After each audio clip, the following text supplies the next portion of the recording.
ശബരിമല സ്വർണ്ണക്കൊള്ളയിൽ ദേവസ്വം മുൻ president A Padmakumar സമർപ്പിച്ച ജാമ്യാപേക്ഷ കോടതി തള്ളി. ദ്വാരപാലക ശില്പങ്ങളുടെ കേസിലെ ജാമ്യാപേക്ഷയാണ് കൊല്ലം വിജിലൻസ് കോടതി തള്ളിയത്. കേസിലെ പ്രതികളായ ഉണ്ണികൃഷ്ണൻ പോറ്റിയെയും മുരാരി ബാബുവിനെയും 14 ദിവസത്തേക്ക് കൂടി റിമാൻഡ് ചെയ്തു.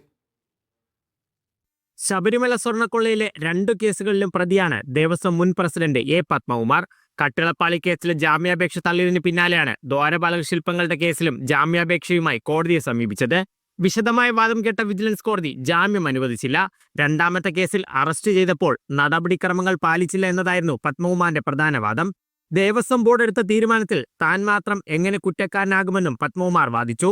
നടപടിക്രമങ്ങളെല്ലാം പാലിച്ചിട്ടുണ്ടെന്നും ഈ ഘട്ടത്തിൽ ജാമ്യം നൽകരുത് എന്നുമുള്ള പ്രോസിക്യൂഷൻ വാദം കോടതി അംഗീകരിച്ചു.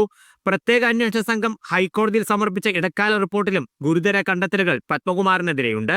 കേസിലെ മുഖ്യപ്രതിയായ ഉണ്ണികൃഷ്ണൻ പോറ്റിയെയും മുൻ അഡ്മിനിസ്ട്രേറ്റീവ് ഓഫീസർ മുരാരി ബാബുവിനെ വിജിലൻസ് കോടതി 14 ദിവസത്തേക്ക് കൂടി റിമാൻഡ് ചെയ്തു. 1-ാം പ്രതി ഉണ്ണികൃഷ്ണൻ പോറ്റി വീണ്ടും സമർപ്പിച്ച ജാമ്യാപേക്ഷയിൽ വാദം കേട്ട കോടതി 14-ന് വിധി പറയും. റിമാൻഡ് കാലാവധി 80 ദിവസം കഴിഞ്ഞതിനാൽ ജാമ്യം അനുവദിക്കണമെന്ന് പ്രതിഭാഗം വാദിച്ചു. മീഡിയ 1 കൊല്ലം.